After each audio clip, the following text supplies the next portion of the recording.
Bonjour à tous. La dernière fois, on a discuté du CPU, comment il fonctionne, comment il exécute des instructions et tout ça.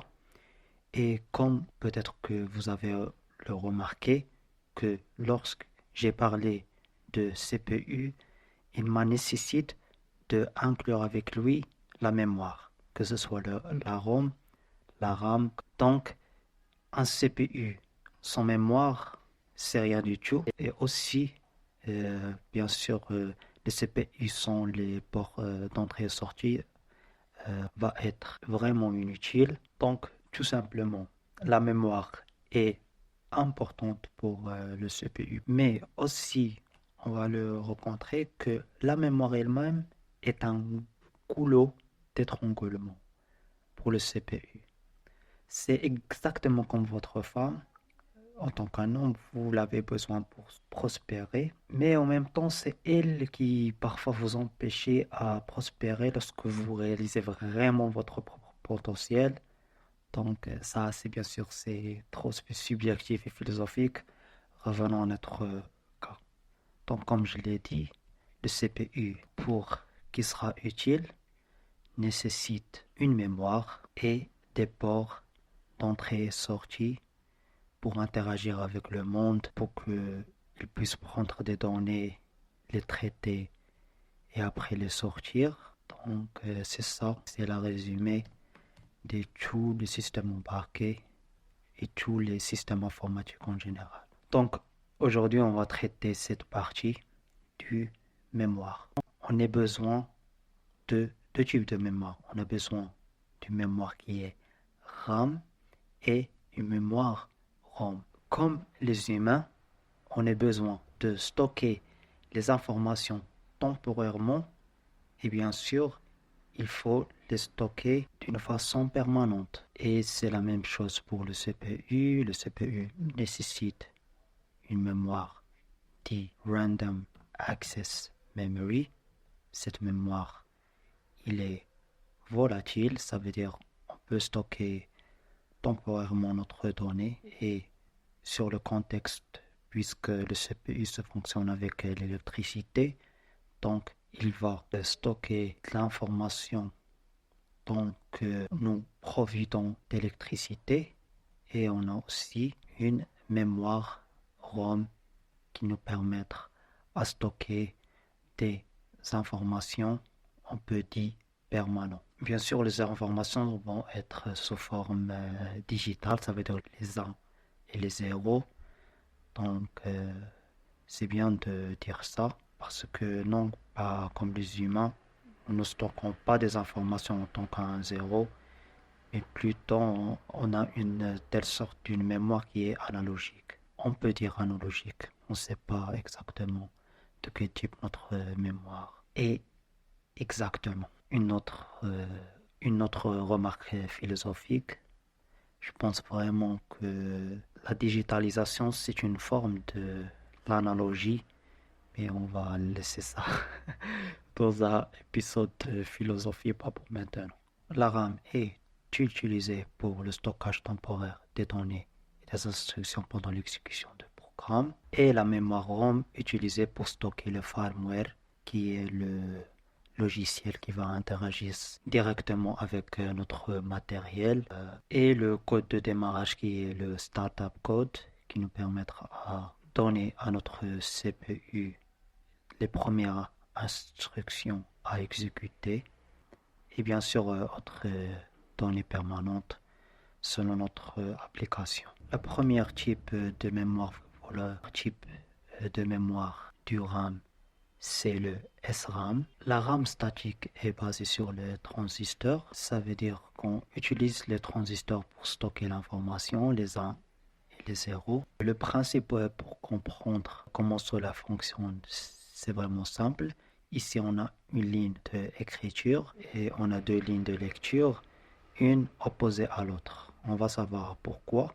Donc, comme vous voyez ici, lorsqu'on va charger ici 1, on va avoir dans cette partie 0, puisque cette ligne s'est inversée. Lorsqu'on écrit ici par exemple 1, ici on va avoir 1, et tant qu'on a de l'électricité ici, on a 1 ici, Donc 1, c'est dans le control gauge.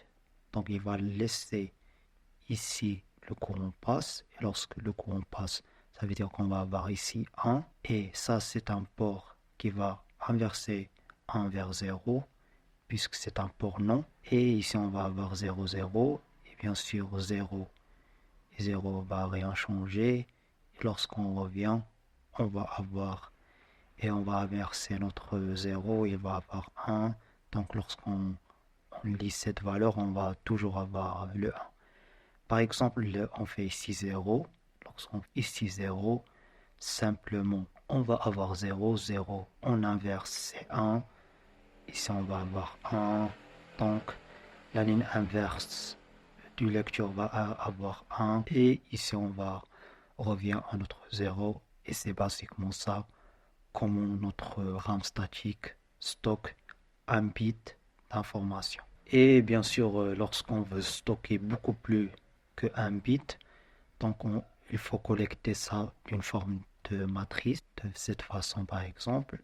Et voilà, on peut stocker 3 bits d'information et on peut bien sûr augmenter l'échelle pour avoir beaucoup plus de stockage. La deuxième type de la mémoire RAM, c'est le DRAM, qui veut dire Dynamic RAM. Et bien sûr, la RAM, c'est une abréviation pour Random Access Memory.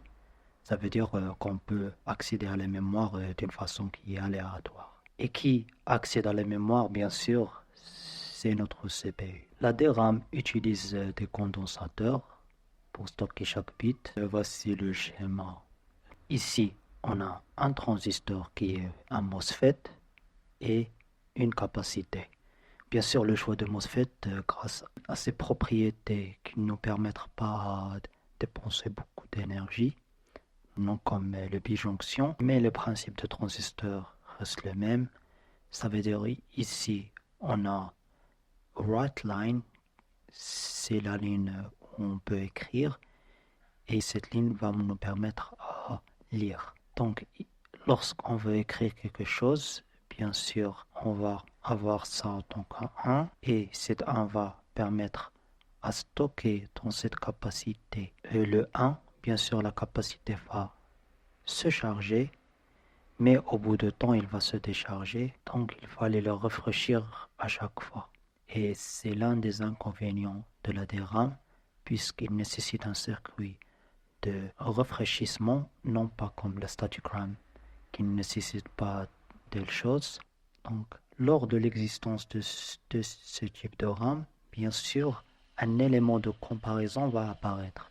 Et cet élément de comparaison va nous déterminer qui est le plus rapide à accéder bien sûr à l'information et à écrire dans l'information, et autres types d'avantages et d'inconvénients. La SRAM, il est beaucoup plus rapide que la DRAM, puisqu'il ne nécessite pas un tel circuit de rafraîchissement qu'il va un peu faire un roulement très régulièrement à le processeur lorsqu'il veut accéder à l'information. Donc ça sera en vert. Mais puisqu'il nécessite beaucoup plus de transistors pour stocker un seul bit, donc bien sûr cela nous ramène à avoir une densité qui est beaucoup plus importante que la DRAM, et ça c'est bien sûr c'est un inconvénient pour la SRAM contre DRAM. Et puisque bien sûr on a beaucoup plus de transistors, donc il sera beaucoup plus coûteuse et aussi consomme plus d'énergie qu'un DRAM. Donc ici la DRAM, l'inconvénient qui nécessite un rafraîchissement qui est périodique, donc il est moins rapide que la SRAM, et bien sûr l'avantage qui est plus dense que la SRAM, donc ce sera en vert, et moins coûteuse que la SRAM. La comparaison entre les deux en termes d'énergie, c'est un problème qui est un peu délicat, puisque bien sûr pour stocker une seule bit pour la SRAM, ça sera beaucoup plus que la DRAM. Comme vous voyez ici, on a le 6 transistors, et pour stocker un bit, vous voyez ici, on a seulement une capacité et on a un MOSFET. Donc la MOSFET ne va pas consommer beaucoup beaucoup d'énergie et la capacité va consommer un peu d'énergie. Mais il y a aussi un consommateur d'énergie qui est le circuit qui va rafraîchir périodiquement la mémoire. Donc, c'est pour cela qu'il est un peu délicat de répondre directement. Mais en tout cas, si on fait un grosso modo, on va voir que la DRAM va consommer beaucoup plus d'énergie que la SRAM puisqu'il est beaucoup plus dense et dans notre, par exemple, mémoire de notre PC, bien sûr, on a la SRAM, il est beaucoup plus petite que la DRAM. Donc, la SRAM dans mon propre PC que je suis en train de filmer, il est de maximum 1 méga pour la cache niveau 3. Mais la DRAM, 16 gigas. Et puis le circuit de rafraîchissement, ça veut dire que bien sûr que la DRAM va consommer beaucoup plus d'énergie que la SRAM. Donc, je vais écrire ici qu'il va consommer moins d'énergie, mais je vais la mettre en bleu. Ça veut dire qu'il n'est pas à 100% consomme moins d'énergie que la SRAM. Bien sûr, ici, on a une telle sorte de RAM qui est non volatile, même si la RAM était destinée pour stocker temporairement des données, mais il y a quelques applications qui nécessitent une mémoire qu'on peut l'accéder beaucoup plus rapide. Donc il y a une naissance de la RAM qui est non volatile. Donc même si on coupe l'énergie, les données vont ne pas perdre. Comme vous voyez dans les RAM qui sont classiques, ils nécessitent une telle sorte d'alimentation pour qu'ils stockent des données. Ici, la capacité va décharger avec le temps. Et ici, si on n'a pas d'alimentation, cette ligne va être 0 et cette ligne va être 0.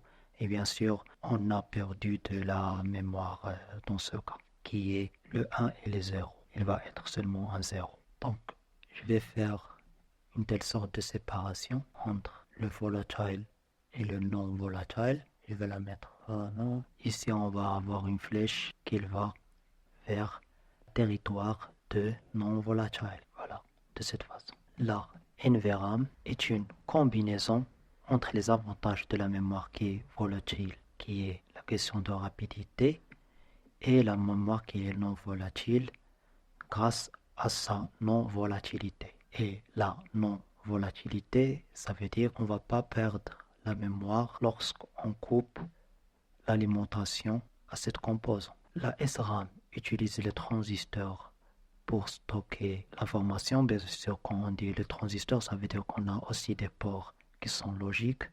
Ici, ce sont des ports non. La DRAM utilise la capacité et la MOSFET pour stocker des bits de données. Et dans la NVRAM, plutôt, il y a beaucoup de types de stockage que la NVRAM peut exploiter.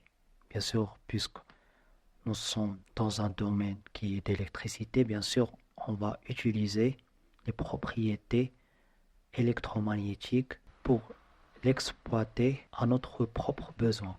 Donc ici, il y a un FRAM qui utilise une propriété ferroélectrique pour stocker l'information. Et bien sûr, on va utiliser des matériaux électriques. On a aussi un autre type de la NVRAM qui utilise la magnétorésistivité. Donc, c'est une question d'une exploitation électromagnétique des matériaux. Donc, pour nous, il suffit de connaître qu'il y a d'autres types de mémoire, non pas de se approfondir pour connaître exactement comment chacun fonctionne. Pour nous, ce qui intéresse ici, il va utiliser des matériaux ferroélectriques.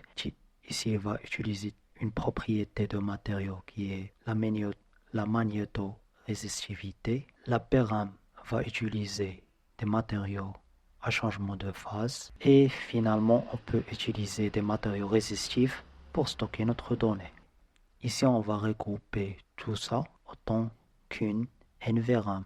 Tout simplement, c'est ça. Une petite comparaison avec d'autres types de RAM.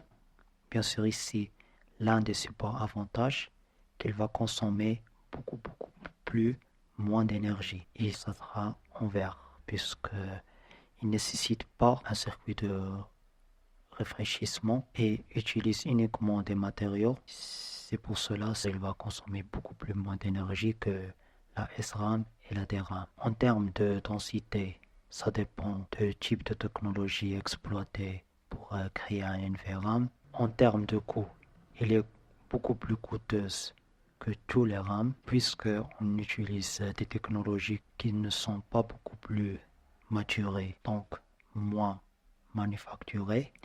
Et bien sûr, on va poser un petit tableau pour comparer le NVRAM avec le SRAM et le DRAM. Ici, comme vous voyez, je vais la poser ici. Comme vous voyez, la NVRAM, c'est la seule de ces deux qui est non volatile. Pour l'accès le plus rapide, c'est le SRAM. Après, on a le NVRAM et le DRAM. Donc, le NVRAM va se comparer avec la vitesse d'accès de la DRAM, ce qui est beaucoup plus intéressant lorsqu'on va comparer avec la ROM. Pour l'endurance, la NVRAM a une capacité beaucoup plus haute et pour la consommation énergie la plus élevée. Comme j'ai dit, c'est une question de bien poser les critères sur le papier. Et pour la NVRAM, il a une consommation beaucoup plus faible. Donc, comme vous voyez ici, ils ont inclus des technologies qui sont spécifiques, qui est la FRAM et la MRAM. La ferroélectrique RAM et la résistivité RAM. Bien sûr, la NVRAM va être coûteuse que la SRAM. La SRAM est coûteuse que la DRAM. Voici quelques utilisations qu'on peut utiliser ces trois types de RAM. La DRAM, qui est une mémoire qu'on peut la utiliser comme une mémoire principale. Et bien sûr, puisqu'il peut être beaucoup plus dense, donc il va avoir une telle sorte d'une grande capacité. Avec le coût qui est beaucoup plus moins que la SRAM, bien sûr, elle va être parfaite pour stocker temporairement une grande capacité de mémoire. Pour la SRAM, ça sera parfait puisqu'il est très très rapide pour être sous forme d'un cache de processeur. Et il peut aussi utiliser comme alternative de la DRAM lorsqu'on veut l'appliquer dans un environnement qui nécessite la rapidité. L'industrie d'automobile, l'industrie de la manufacturation et on a ici la NVRAM peut être utilisée pour stocker des paramètres de configuration ou de la journalisation, ça veut dire logging. Et pour la sécurité aussi, il est beaucoup plus utile d'avoir ce type de mémoire. Passons maintenant à la partie de ROM. Malheureusement, cette partie, je l'ai filmée, c'est la troisième fois. La première fois, l'enregistrement a été corrompu. La deuxième fois, le micro, même si que je l'ai activé ici, il n'était pas activé dans l'application. Mais en tout cas, on va continuer comme rien n'a arrivé. Voilà, la mémoire ROM, c'est une abréviation de Read Only Memory. Ça veut dire le processeur spécifiquement peut seulement lire cette mémoire. Et il y a aussi autre utilité. Donc, on utilise cette mémoire pour stocker le firmware, le code de démarrage ou bien startup code et bien sûr autres types de données qui vont être permanents. On peut distinguer deux types de mémoire ROM. La première, c'est classique, qui est vraiment read-only memory, grâce à sa difficulté ou bien lac d'écriture, non comme hybride, qu'on peut lire et écrire un peu beaucoup plus facilement que les mémoires ROM classiques qui sont vraiment read-only memory. Pour la mémoire ROM classique, vous pouvez rencontrer le masque ROM. Cette masque ROM va intégrer les données dans une puce en utilisant des masques photolithographiques, comme vous voyez ici dans la photo. Ça, c'est un type de masque photolithographique, donc de cette façon, on peut stocker de la mémoire. Ce qui est avantageux de ce type de mémoire, qui est très fiable, puisqu'il peut vraiment pas se mettre à des corruptions, parce que c'est une mémoire qu'on va l'écrire une seule fois, et cela, c'est lorsque la fabrication. Aussi, le coût par unité, lorsqu'on crée ou bien on fabrique une grande quantité sera faible. Mais bien sûr, lorsqu'on veut créer des quantités qui sont un peu faibles, le coût initial va être élevé. L'un des autres inconvénients de ce type de mémoire qui sont non reprogrammables, bien sûr que lorsque on va les fabriquer, on ne peut pas le modifier grâce à le processus photolithographique. Et bien sûr, il y a un type de délai lorsqu'on veut écrire quelque chose, puisqu'ils sont fabriqués, donc il faut qu'on attende le temps de fabrication de ces types de mémoire pour stocker quelque chose. Ça veut dire qu'il est beaucoup plus long pour écrire quelque chose. Et comme vous voyez, on peut l'utiliser spécifiquement dans le cas où on veut fabriquer une grande quantité de produits avec un coût minimal et le budget est l'un des concerns principaux. Le deuxième type de mémoire classique, c'est le PROM, qui est Programmable ROM, ou bien Programmable Read-Only Memory. Ce type de mémoire, au moins, on peut le programmer une fois après la fabrication.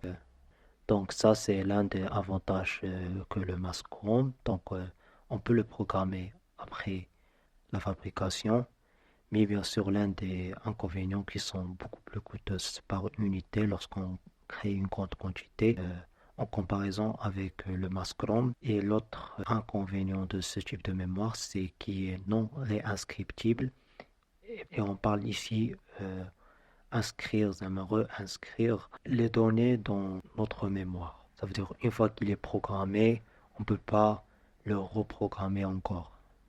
Donc ce n'est pas possible pour faire avec ce type de ROM. Et la troisième type de ROM qui va résoudre ce problème, c'est le EPROM, qui est Erasable Programmable ROM. Ce type de ROM peut être effacé lorsque on utilise un équipement qui va le exposer avec des rayons ultraviolets et après on peut le reprogrammer sans aucun problème. L'un des avantages de ce type de mémoire, bien sûr qu'il peut être réinscrit, ici on parle de données, et après qu'on a effacé cette mémoire avec des rayons UV. L'inconvénient qui nécessite un équipement spécial pour faire ce processus d'effacement. Maintenant, passons à le type de ROM qui est hybride. Ça veut dire qu'on peut à peu près lire, mais aussi écrire un peu plus facilement que ces autres types de ROM. Donc, la première type de cette mémoire hybride, c'est le EEPROM, qui est Electrically Erasable Programmable ROM. Ce qui est vraiment avantageux dans ce type de mémoire, que on peut vraiment réinscrire individuellement chaque bit. En comparaison avec autre type de mémoire hybride, ça sera un avantage. Et aussi, EEPROM, il est facile à réinscrire même si on est en cours d'exécution. Bien sûr, on va utiliser un type de ROM burner pour effectuer cette tâche. Ce type de EEPROM est un peu plus lent que les mémoires volatiles et aussi limité au nombre de cycles d'écriture et d'effacement. Comme vous verrez après, lorsqu'on va faire une comparaison entre tous les types de mémoire, on va rencontrer ce terme de cycle d'écriture et d'effacement. Et finalement, on a le flash memory qu'on trouve dans les ST, dans les SSD et aussi dans votre propre téléphone. Ce qui est intéressant de type de flash memory, qu'il est beaucoup plus rapide, bien sûr pour accéder à l'information, plus on accède par bloc, mais aussi il est beaucoup plus dense. Ça veut dire qu'on peut avoir une grande capacité de cette mémoire dans une petite taille. Et un des inconvénients de flash memory, ce qui est limité en cycle d'écriture et d'effacement, bien sûr, on compare ça avec les mémoires qui sont non volatiles, comme le FRAM, MRAM. Donc, dans ce type de mémoire, on va avoir un cycle d'écriture et lecture beaucoup plus important que ces deux types de mémoire. Et EPROM, il a le nombre de cycles d'écriture et d'effacement beaucoup plus important que flash memory, puisque le flash memory il nécessite un effacement bloc par bloc, ou bien on peut dire aussi secteur par secteur. Et quand on dit secteur, bien sûr, on dit secteur de stockage de bits, puisque tous les mémoires sont stockés en tant qu'une secteur de données.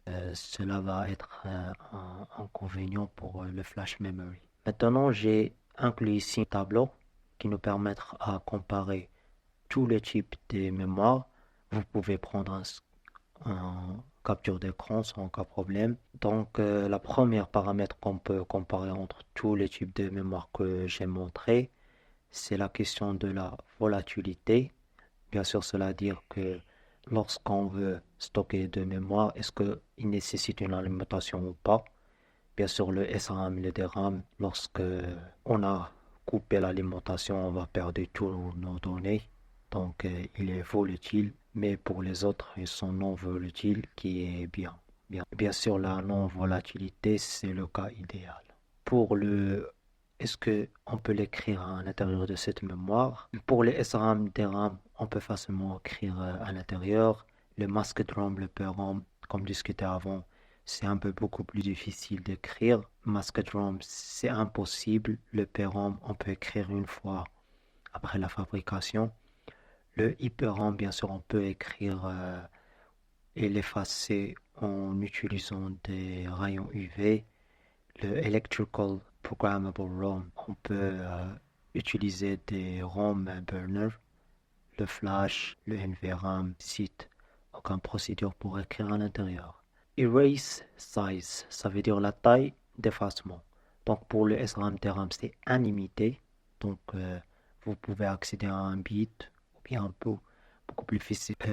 On peut accéder à un bit sans aucun problème. Mask ROM, PROM, on peut pas effacer rien là-bas. Le EPROM, lorsqu'on veut effacer, on va effacer toute la mémoire pour le reprogrammer encore ou bien pour écrire dedans. Et après, on a le EEPROM qu'on peut effacer byte par byte. Le flash, il faut effacer tout le secteur. On a déjà discuté de ça.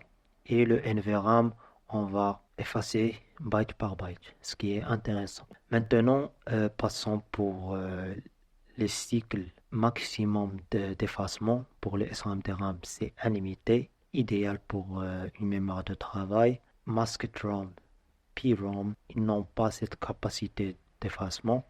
Le EPROM, des milliers de fois. EEPROM, 100 000 de fois.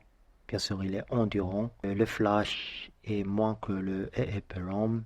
C'est comme la RAM, mais il est non volatile, donc il est parfait dans cet aspect. Maintenant, on va vers le coût par bit. Pour le SRAM, on a un coût qui est beaucoup plus important. Le DRAM, un coût qui est bas. Mask DRAM, trop bas. Bien sûr, lorsque on crée une quantité grande. PROM, beaucoup plus bas. EPROM, bas. Le PROM, il a un cost qui est un peu important. Le flash, il est in between, comme indiqué ici. Le NVRAM, il a un coût haut. Maintenant, passons sur le dernier paramètre, c'est le paramètre de la rapidité. L'accès à l'information est très rapide dans le SRAM. Le DRAM, c'est moyenne.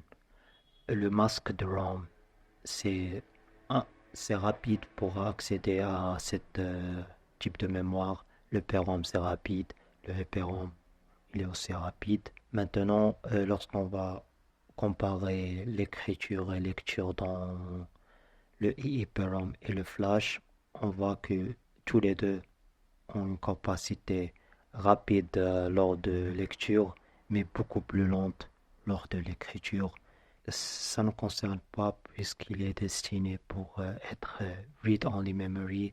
Le NVRAM, c'est beaucoup plus rapide lors de lecture, mais aussi l'écriture. Le même que la RAM, le SRAM. Sa rapidité est beaucoup plus que le DRAM, mais moins que le SRAM, puisque le SRAM peut avoir une rapidité qui est proche de la rapidité de CPU. Donc, ce qui est vraiment intéressant pour ce cas-là. Et c'est pour cela, dans le système embarqué, on utilise ce type de mémoire.